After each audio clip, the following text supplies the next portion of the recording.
कोटि नमन बंदन। कुछ संशय हुआ है। जैसे हम लोग फालन गए थे तो वहाँ भक्त प्रहलाद का मंदिर और उनकी कथा का वर्णन हुआ, लेकिन जैसे भक्त प्रहलाद के और वंशज भी जैसे वाणासुर का शोणितपुर में स्थान पाया गया, और शोणितपुर यानी तेजपुर आसाम में है जो, और वहाँ पर अग्नि पहाड़ भी है।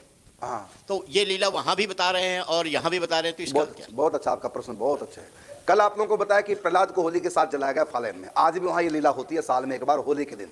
आज भी होली जलाते हैं जब एक पंडा उस अग्नि से निकलता है, तो आज भी वहाँ लीला होती है। आपका कहना ये लीला हुई वहाँ, और कुछ लोगों का कहना कि लीला पाकिस्तान में हुई है। जो मुल्तान है वो हिरण्यकश्यप की राजधानी थी। आज भी वहाँ नरसिंह मंदिर है, जहाँ भगवान ने नरसिंह रूप धारण करके खंबे से फाड़ के निकले ना, वो स्थान आज भी है। आज भी वहाँ नरसिंह मंदिर है मुल्तान में, ये पड़ता है पाकिस्तान में। तो वहाँ भी कहते हैं। एक और बात बताता हूँ, आपके मन में और शंका पैदा करता हूँ। सुदर्शन चक्र, पहले मैं शंका पैदा करूँगा आपके अंदर, फिर उसका उत्तर दूंगा, तभी उत्तर में आनंद आएगा। शंका जितनी गहरी होगी उसका उत्तर प्राप्त करने में उतनी आनंद की अनुभूति होती है। निम्बार्क भगवान का जन्म कहाँ हुआ जानते हैं आप लोग? पैठण के पास मूंगी, महाराष्ट्र, गोदावरी के तट पर अरुण जयंती के घर में सुदर्शन चक्रवतार निम्बार्क भगवान अवतरित होते हैं। हमारे जो गुरु, आदि गुरु हैं, ये ग्रंथों में भी लिखा है। एक जगह ऐसा भी है कि नीम गांव में जहाँ सुदर्शन कुंड है, सुदर्शन चक्रवतार वहाँ जन्म दिए। एक जगह बताया है द्वारिका में, एक जगह बताया है नैमिसारण में। अब निम्बार्क भगवान 4 जगह बता ले रहे हैं। कौन सी बात सही है? इनमें एक ही सही है कि चारों सही है? चारों सही है। एक ही सही है। एक व्यक्ति की जन्मभूमि 4 शहर अलग अलग बताए जा रहे हैं। ये चारों गलती भी हो सकते हैं, नहीं तो 3 तो पक्का गलत है। नहीं, यही तो कहेगी आपकी बुद्धि कि 3 तो पक्का गलत है। इसका उत्तर सुनो, चारों कैसे सही हो रहे वो भी बताओ जरा। चलो अब मैं सुनो। रामायण आप सुनते हैं, रामायण की कथा पढ़ते भी हैं। रामचरितमानस में लिखा हुआ है कि रावण पिछले जन्म में कौन था। आप बताएं, रावण पिछले जन्म में कौन था? उनका कहना प्रताप भानु, बिल्कुल ठीक कह रहे, रामायण में लिखा है। और कोई कुछ बोलेगा? जय और विजय नाम के पार्षद सनकादिक ऋषियों के श्राप से रावण और कुंभकर्ण बने। वो उन्होंने क्या कहा? प्रताप भानु राजा कुंभकर्ण बना। उनका मंत्री धर्मरुचि विभीषण बना। अरिमर्दन उनका जो है भाई वो बना है कुंभकर्ण। ये रामायण में लिखा हुआ है। और रामायण में एक जगह और भी कोई बताएगा रावण पिछले जन्म में कौन था? एक ने कहा जय विजय रावण कुंभकर्ण बने, एक ने कहा प्रताप भानु राजा रावण अरिमर्दन कुंभकर्ण बना। हाँ बिल्कुल आप ठीक कह रहे हैं। रामायण में ये भी लिखा हुआ है कि वृंदा का पति जलंधर वो अगले जन्म में रावण बना। और कोई कुछ बताएगा रावण पिछले जन्म में कौन था?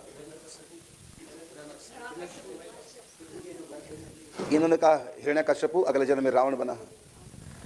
और एक और उत्तर आया कि रावण पिछले जन्म में शंकर जी का कोई गण था, वो रावण, शंकर जी के 2 गण नारद जी के श्राप से, ये भी लिखा हुआ है।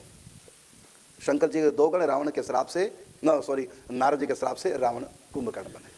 ये चारों रावणों की कथा सुना दी, मतलब कि 5 हो गए। एक ने कहा हिरण्यकश्यपु, तो कितने रावण के पिछले जन्म में कितने? 5 बता दिए ना। इनमें से आखिर रावण सच क्या है? पिछले जन्म में रावण कौन था? अब इन्होंने कहा सारे सत्य हैं। एक व्यक्ति पिछले जन्म में ये था और 4 बता रहे हैं, तो ये सत्य है क्या?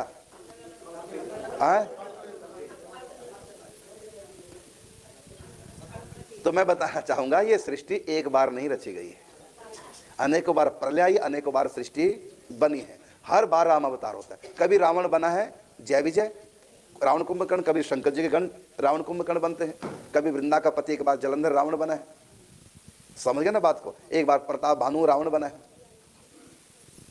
तो जब भी राम अवतार 7वें मनवंतर के 28वें त्रेता युग में जब भी राम जी अवतार, हर सृष्टि में राम कृष्ण का एक बार अवतार होता है। इनको कल्प अवतार कहते हैं। कल्प कल्प प्रभु अवतार ही रामायण में लिखा है। कल्प भेद हरि चरित्र सुहाए। ये कल्प भेद, एक कल्प में 1000 चतुर्युग होते हैं, अर्थात 7 मनवंतर 14 मनवंतर होते हैं। एक मनवंतर में 72 चतुर्युग।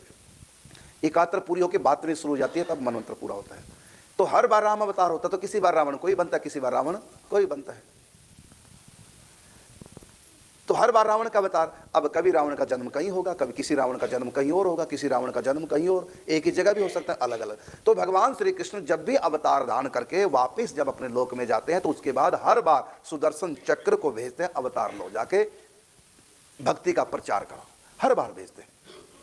तो एक बार जब निम्बार्क भगवान अवतार लेके आए तो मूंगी पैठण में, एक बार जब अवतार लिया कहाँ लिया तो गोवर्धन में नीम गांव, एक बार अवतार कहाँ लिया उन्होंने द्वारकापुरी में, एक बार अवतार कहाँ लिया नैमिषारण्य में। 4 जन्मभूमि होगी। प्रश्न क्या था?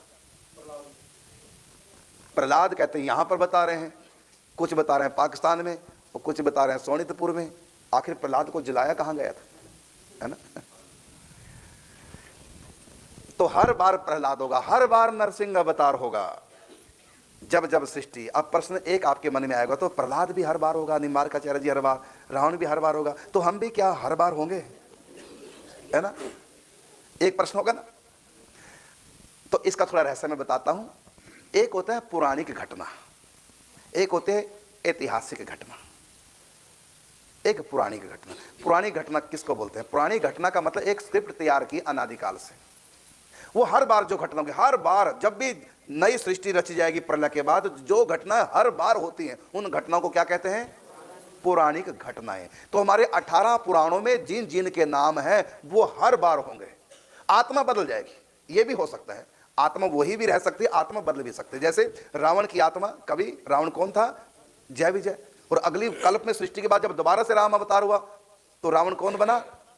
जलंधर। समझ गए ना? आत्माएं बदलती रहती है लेकिन पात्र वही। जैसे आपके यहाँ नवरात्रों में रामलीला होती है, हर बार रावण कोई ना कोई बनेगा, लेकिन ये जरूरी नहीं कि पिछले साल जो रावण बना अब की बार भी वही बने, चेंज भी हो सकता है।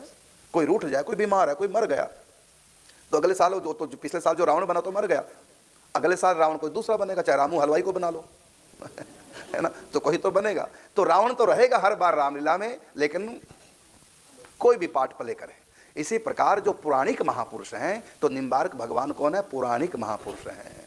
पुराणों में जिन जिन के नाम आए हैं, जिन जिन की कथा पुराणों में है, वो हर बार होंगे। परीक्षित भी हर बार होगा, कभी कोई बनेगा परीक्षित, कभी कोई, क्योंकि पौराणिक महापुरुष है परीक्षित भी। अब की बार परीक्षित को सांप डसा, है ना, कथा के अंतिम दिन अब की बार। लेकिन देवी भागवत पुराण पढ़ो, देवी भागवत में लिखा है कि परीक्षित को जय सांप तो काटा, उसने भागवत कथा नहीं सुनी, बल्कि 7 मंजिला ऐसी इमारत बना दी और तांत्रिकों को मिलाकर जंत्र मंत्र ऐसा किया कि कोई सांप अंदर ना सके, मैं सुरक्षित रहूं। लेकिन फिर भी वहां सांप पहुंचा ऊपर इमारत में और डस गया। ये कहां लिखा हुआ है? देवी भागवत में। अब देखो वहां क्या लिखा हुआ है। आप कहेंगे ये तो मैंने सुना नहीं, भागवत कथा सुनी तब उनका उद्धार, यहाँ कहा कि ऐसा नहीं हुआ। फिर उनका उद्धार उनके पुत्र ने बाद में किया, देवी भागवत कथा सुनकर कि मेरे पिता सांप काटने से मरे, और उनका उद्धार, उनकी आत्मा भटक रही है। उस समय उनकी आत्मा भटक रही थी और उनको फिर देवी भागवत का पाठ सुना के आत्मा का उद्धार हुआ। लेकिन अब की बार जो राजा परीक्षित हुए हैं उनकी आत्मा नहीं भटकी, क्योंकि भागवत कथा सुनकर के उनका उद्धार हो गया। तो हर बार सुखदेव जी होंगे। उस बार के सुखदेव जी गृहस्थ थे, उस बार के सुखदेव जी, देवी भागवत के जो सुखदेव जी वो गृहस्थ, और इस बार के सुखदेव जी सन्यासी हैं, विरक्त हैं, लंगोट तक नहीं पहनते, और 12 साल की उम्र, उनको यही नहीं पता स्त्री क्या पुरुष क्या है। अब की बार वाले सुखदेव जी और पिछली बार वाले सुखदेव जी गृहस्थी थे। हर द्वापर युग में वेद व्यास जी आते हैं, कभी वेद व्यास जी कोई बनता, कभी कोई। देवी भागवत में तो 28 वेद व्यासों का नाम आया है। इन 28 द्वापर युग जो जा चुके हैं इस मनवंतर के, उनमें कौन कौन वेद व्यास बने हैं? अब की बार तो स्वयं श्री कृष्ण वेद व्यास जी बने, स्वयं ठाकुर जी ही 24 अवतारों में एक वेद व्यास बने। कभी कोई वेद व्यास बनता कोई। ये पौराणिक महापुरुष हैं। पुराणों को हमारे इतिहास क्यों नहीं बोलते?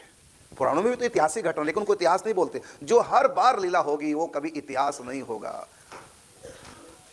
आगे भी राम अवतार होगा, पहले भी हो चुका है, अब भी। एक राम अवतार कथा में लिखा हुआ है कि धनुष टूटते ही, शिव धनुष टूटते ही परशुराम आ गए। सब जानते हैं इस घटना को। लेकिन एक पुराण में लिखा हुआ है कि 6 महीने बाद रास्ते में मिले हैं परशुराम राम जी को। अब अनजान जो व्यक्ति है वो कहेगा ये क्या, वहां कुछ और लिखा, यहां कुछ और, जिसके मन में सो लिख दिया। क्योंकि आप लोग सच्चाई नहीं जानते। हमारे ग्रंथ लिखने वाले संत, उनके पास ही भगवान की पावर आती है, वही लिखते हैं। तो अनेक अनेक कल्पों के अनेक अनेक चरित्र हैं। तो जो चरित्र पुराणों में लिखे उनको बोलते हैं पौराणिक महापुरुष। तो आपको उत्तर मिल गया होगा। एक कल्प में प्रहलाद को यहां पर जलाया गया, और एक कल्प में अग्नि के साथ वहां पर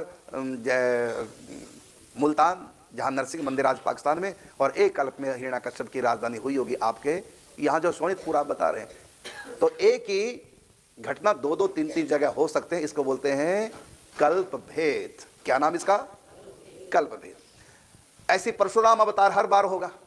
तो परशुराम के भी, भगवान के भी कई जन्मस्थलियां बताई जाती हैं। परशुराम भगवान कहाँ कहाँ उनकी जन्मस्थलियाँ, कोई कहता हमारे यहाँ, कोई कहता हमारे यहाँ। एक ने कहा विराट नगर हमारे यहाँ है, हिमाचल में कहा, एक ने कहा नहीं उत्तर प्रदेश में है, एक ने कहा नहीं फलानी जगह है विराट नगर। सब बातें सही है, हर कल्प में महाभारत होनी है तो कुछ कुछ चेंजिंग हो जाती है पात्र। जैसे रामलीला हर बार होगी, अब की बार विवेकानंद पार्क में, और उससे अगली बार रामकृष्ण पार्क में हो जाएगी। जगह भी बदल जाएगी रामलीला की, पात्र भी बदल जाएंगे, लेकिन रामलीला वही रहेगी। जो वही रहेगी उसको कहते हैं पौराणिक घटना। तो आज शायद आप पहली बार समझे होंगे कि पुराण का अर्थ होता है पुराना, अर्थात पहले जो हो चुका है दोबारा फिर वही होगा, अगली बार भी वही होगा, अगली बार भी। तो जो घटना लगातार मैंने हर कल्प में बीतती है उनको बोलते हैं पौराणिक घटना। तो ये प्रहलाद जी पौराणिक महापुरुष हैं। हर बार नरसिंह अवतार होगा, जब जब नरसिंह अवतार तब तक प्रहलाद भी, कभी कोई प्रहलाद बनेगा, कभी कोई। ये पौराणिक घटना है, ऐतिहासिक नहीं, पौराणिक घटना। अब आप समझ गए होंगे, पहली बार शायद ये रहस्य आप लोगों ने जाना होगा।